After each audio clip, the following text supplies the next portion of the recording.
à la gare de Bordeaux. Oui, on va vivre de folles aventures, nous espérons en tout cas. Allez zou, on embarque.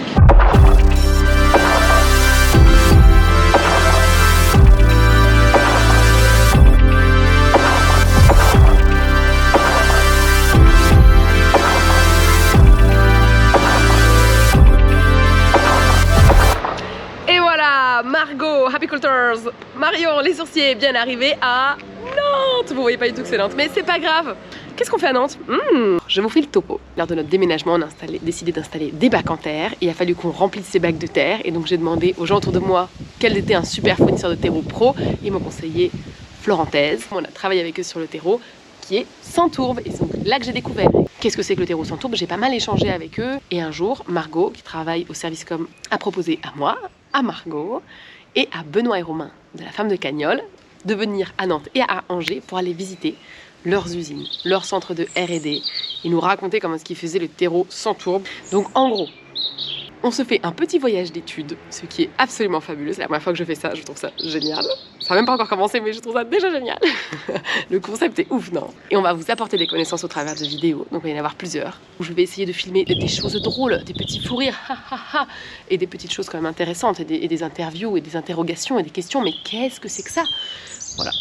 On est bien arrivé aux usines, et donc on va commencer à tout visiter.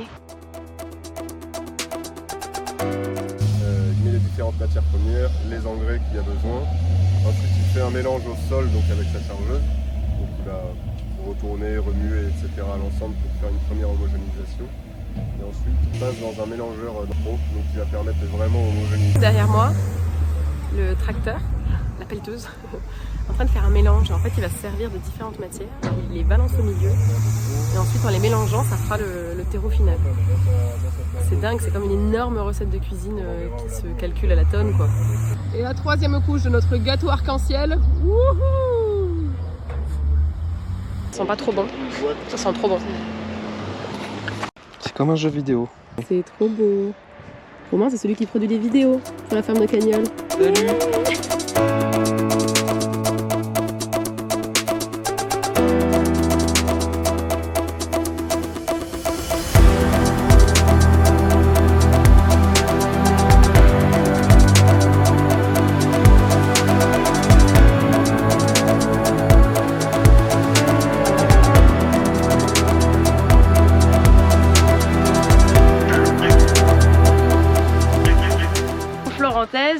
À la toute base, c'est des extracteurs de sable dans la Loire. Et il y a eu un arrêté qui a dit nous n'avons plus le droit d'extraire de sable dans la Loire.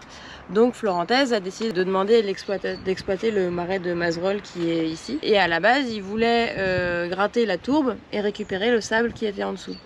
En gros, toute cette tourbe qu'ils ont récupérée, enfin toute cette matière qu'ils ont récupérée, ils se sont dit on va en faire quelque chose, on va en faire du terreau. Et c'est comme ça qu'a commencé l'activité du terreau. C'est souvent comme ça les histoires, c'est par un autre élément que tu arrives à... C'est ça. Et après, ils ont anticipé en se disant oui, mais la tourbe, un jour, on va nous demander d'arrêter de l'extraire aussi parce que c'est pas une matière qui est renouvelable à l'échelle d'une vie humaine. Et c'est à ce moment-là qu'ils se sont dit il faudrait peut-être qu'on anticipe et on va chercher des solutions alternatives à cette tourbe. Et c'est comme ça qu'ils ont travaillé, comme on va le voir après, sur des matières qui sont renouvelables et locales et qui remplacent la tourbe dans les terreaux. Génial. On met le truc là. On a vraiment un regard en allée pour affiner en fait. C'est impressionnant de voir tous ces tas, la hauteur des tas, la couleur des tas. Moi je pensais pas que ça faisait autant de volume. Je pense que je réalisais pas à quel point on marche, il y a des énormes tas partout. La lumière est top. C'est incroyable. Aux tourbières je pense. J'étais là, tu vois. J'attends que quelqu'un tombe pour l'attractivité de ce vlog, mais ça n'arrive pas, personne ne veut tomber. Ah oui, terreau breton avec quand même le petit drapeau. Et les Bretons, ils achètent. On l'adore, elle est folle. Ou par exemple, les consommateurs finaux, ils ont un peu l'imaginaire qu'un terreau doit être sombre et fin pour être efficace. Pour être sombre et fin, en général, il y a de la tourbe dedans. Et en fait, comme la tourbe n'est pas du tout renouvelable à l'échelle d'une vie humaine, il faut des milliers d'années pour qu'elle soit renouvelée. Nous, on cherche des substituts pour remplacer la tourbe dans les terreaux. Donc notamment, comme ce qu'on a vu, par exemple avec la fibre de bois, la fibre d'écorce, qui sont renouvelables et en plus qui sont issus de l'économie circulaire, ce qu'on va aller chercher dans c'est des déchets et des résidus de scierie qui sont pas utilisés et que nous on rachète pour fabriquer en fait ces substituts à la tourbe. Nos terreaux avec de la fibre de bois perturbent un peu les consommateurs parce que quand ils ouvrent leur sac et qu'ils voient justement de la fibre de bois un peu claire comme ça, ils se disent mais en fait c'est genre on a mis de la laine de verre dans mon terreau. Et par exemple votre venue aujourd'hui, toi, Margot et Benoît, c'est aussi une manière pour nous de commencer à sensibiliser grâce à vos vidéos. On vous explique à vous comment on fabrique un terreau et ce qu'on a besoin pour faire un bon terreau. Et en fait via vous et via vos vidéos, vous allez sensibiliser vos communautés qui après, elles, une fois qu'elles vont aller en magasin, elles vont se dire « Ah bah tiens, attends, dans la vidéo que j'ai vue la dernière fois, on m'a dit qu'un terreau ne devait pas forcément être noir et fin pour être efficace. Et on m'a aussi prévenu que la tourbe, c'était pas forcément génial, donc peut-être que je peux prendre un terreau sans tourbe, quoi. » Donc on développe des matières alternatives, etc. pour fabriquer des terreaux. Donc avant c'était la route de la tourbe et maintenant c'est la route du lac. Exactement, c'est la route des marais. Donc il y a pas mal de biodiversité, il y a vraiment plein d'animaux, des ragondins, beaucoup d'oiseaux, des hérons, etc. Donc là, on est en train d'aller se balader sur la tourbière. Vous voyez derrière moi comme c'est beau, c'est juste collé à l'usine. Donc du coup avant il faut s'imaginer que les bateaux ils arrivaient et la tourbe était déchargée directement, traitée depuis 2020. Donc ils exploitent plus cette tourbière qui est revenue à l'état naturel. Et donc on voit des oiseaux, on voit le calme, la sérénité. Regardez derrière moi, il y a une espèce de gros canard noir, je sais pas comment ça s'appelle, qui prend son envol et des oiseaux partout, je suis trop fan. En fait Margot, tu vois, moi cette vidéo, elle est faite pour montrer aux gens à quel point c'est important de choisir du terreau sans tourbe. C'est une matière qui est très prisée aujourd'hui dans notre usage, voilà, pour remplir nos godets, pour faire nos plants et faire démarrer toutes nos plantes potagères ou ornementales. On a besoin de terreau et on utilise énormément de tourbe dedans. Tu peux essayer de m'expliquer rapidement en quoi est-ce que les tourbières, donc qui sont des zones humides, c'est génial, il ne faut absolument pas les exploiter, il faut les laisser à leur état naturel. Et la tourbière, c'est une zone humide et qui est particulière parce qu'il y a une accumulation de matière qui met des milliers d'années à se décomposer, parce que c'est des zones qui ont très peu d'oxygène, donc ça limite en fait la décomposition par les micro-organismes, la décomposition de la matière. Tu m'avais dit 1 mm par an. Exactement, dans des zones qui fonctionnent bien. Oui, donc comme tu as dit, les tourbières, c'est une zone humide, donc qui crée le lien entre la terre et les milieux aquatiques. Et en fait, c'est une zone du coup qui va avoir plusieurs fonctions de régulation de l'eau. Donc ça va aider pour la régulation des crues, ça va aider aussi à emmagasiner de l'eau pour la restituer après au courant du printemps ou quand ça s'assèche. C'est comme un petit tampon en fait, elle la retient et quand c'est sec... Il parle souvent d'une éponge, tu vois, c'est un rôle d'éponge. Mais au-delà de ça, c'est un rôle d'habitat. Margot, tu me dis si je me trompe, mais pour la biodiversité qui est unique. Enfin, par exemple, il y a 50% des oiseaux qui dépendent en fait des zones humides. Les oiseaux migrateurs, ils ont besoin d'espaces de zones humides pour venir nicher, se reproduire lors de leur migration. Et s'ils les ont pas, en fait, ils peuvent pas se reproduire, ils sont obligés d'aller chercher ailleurs, des zones peut-être moins favorables où ils sont moins laissés tranquilles. Et donc du coup on a moins d'oiseaux et après ça l'été on se plaint, ah il y a trop de moustiques et paf, on met plein de produits qui sont pas non plus bons. On a besoin des oiseaux, on se dit souvent, les oiseaux ça sert à rien. Non, chaque petit être vivant il remplit une fonction en fait et c'est à nous de faire preuve d'un petit peu d'humilité et de comprendre que même si ce tout petit cloporte il est minuscule et qu'on peut l'écraser du bout du doigt, il est quand même important et on en a besoin nous pour vivre. C'était mon petit instant rose et papillon. Même là, depuis tout à l'heure, le nombre de libellules qui tournent autour de nous. Oui, c'est vrai qu'on ne devrait même pas avoir à mettre en avant les fonctions écologiques de la zone humide, la tourbière, pour la protéger. C'est juste un endroit magnifique. Et... c'est des zones vraiment stratégiques. Ça stocke énormément de carbone, plus que les forêts. C'est vrai que c'est des vrais puits de carbone en fait, et les exploiter, c'est relarguer dans l'atmosphère tout le carbone qui a été stocké en fait par la tourbe pendant des milliers d'années. Donc quand elles sont exploitées, c'est relargué directement dans l'atmosphère. Donc arrêter d'exploiter les tourbes, c'est aussi se dire que tout ce carbone qui est stocké, on le laisse à sa place et on le rejette pas dans l'atmosphère.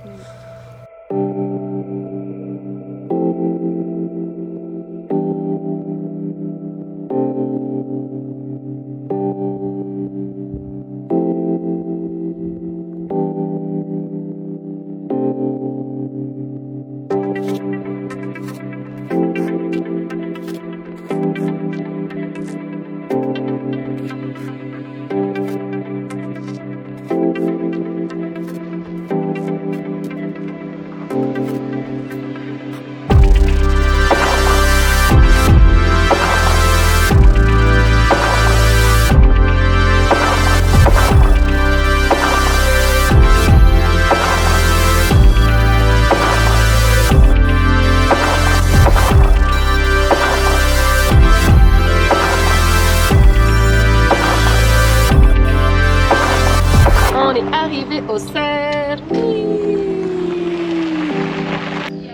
Deuxième étape du tour, on est arrivé à la serre de production de R&D de la Florentaise. Donc on a le droit à une petite visite, ce qui est absolument merveilleux parce qu'on adore ça, visiter des serres. Et ici on a toute des carrés un peu démo avec différentes formulations. Là aussi sur les terreaux plutôt urbains mais pas que. Et ça c'est le type d'essai qu'on va garder pendant 2-3 ans. On met en place des carrés potagers avec nos formules à nous et on vérifie dans la durée comment le terreau il va se comporter. Les mesures qui sont faites à chaque fois, par exemple quand on a des récoltes, on pèse pour chaque bac. Donc on va ramasser les tomates et on va peser à chaque récolte les tomates de tous les bacs.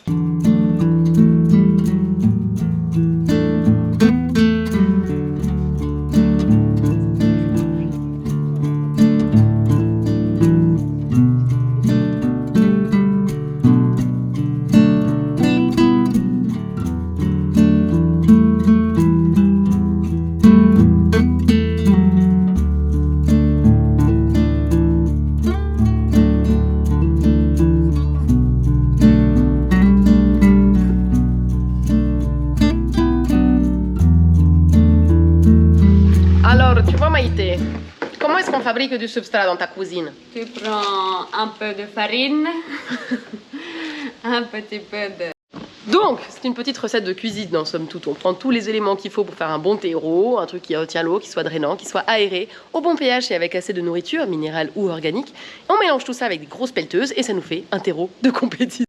On se fait filmer. La la la la la la. Tout va bien, tout va bien, tout va bien. On a juste un petit problème de son. Comment qu'on va faire? Eh bien, nous ne sachons pas. Après, on peut quand même rebondir, tu vois.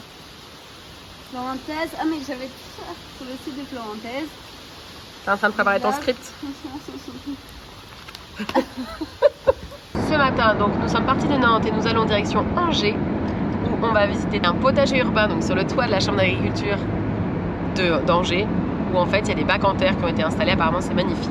On va aller voir ça. La polaire, les lunettes de soleil, les bottes, les sandales. On ne sait pas quel climat il va faire. On a tout. Peut-être qu'on aura de la grêle.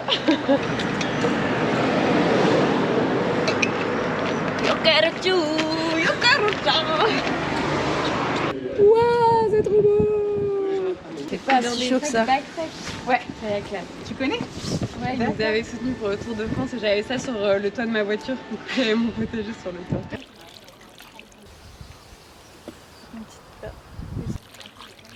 Le but, c'est d'être un site qui génère en fait des références technico-économiques pour que ce soit après transférable sur des futurs porteurs de projets qui vont être accompagnés par la Chambre d'Agri et aussi transféré aux projets du coup qui gravitent à côté, quoi. Pour un souci de portance du toit et pour pas passer à travers et pour pas finir en bas sur les gens, on est parti sur des contenants hyper légers et sur un terreau hyper léger que du coup la Florentaise a fourni, en plus de leur appui technique sur pas mal de choses. Donc en fait le substrat est ultra léger, il est pensé pour. C'est du paillage qu'on fait à partir de granulats de béton cellulaire. En fait, ça vient de l'économie circulaire. Donc c'est des déchets qu'on récupère et qu'après qu'on concasse pour mettre dans nos terreaux. Notamment dans les terreaux qui vont sur les toitures végétalisées comme ici, parce que ça permet d'alléger le substrat. En toiture, c'est le gros problème. Donc quand tu es sur du neuf, il n'y a pas de souci parce que du coup, des projets qui sont pensés pour le bâtiment, les habitants, plus la serre qui se construisent en même temps. Donc au niveau architecture, tu peux y aller, quoi. Mais là, sur des installations où tu te mets après le bâtiment et le bâtiment est vieux, c'est pas forcément fait pour accueillir. Il te faut penser ton substrat, ton eau, tes plantes, plus les fruits qui vont se rajouter. Enfin, tu vois, il faut penser dans un futur un peu proche, mais tu vas avoir du poids, donc il faut faire hyper attention à ça, quoi. On a évité de mettre beaucoup trop de jardinières en bois. Mais c'est super, l'aspect est magnifique et tout, mais c'est super lourd, donc non. Toile cirée Baxac, c'est parfait. C'est super parfait. C'est hyper résistant, ça résiste aux coups de cutter et tout. Enfin, franchement, pour l'instant, j'ai rien à leur reprocher. C'est top. Merci d'avoir fait ce petit voyage d'études avec nous. Ciao, ciao. Bye bye. Ciao, ciao. Au revoir.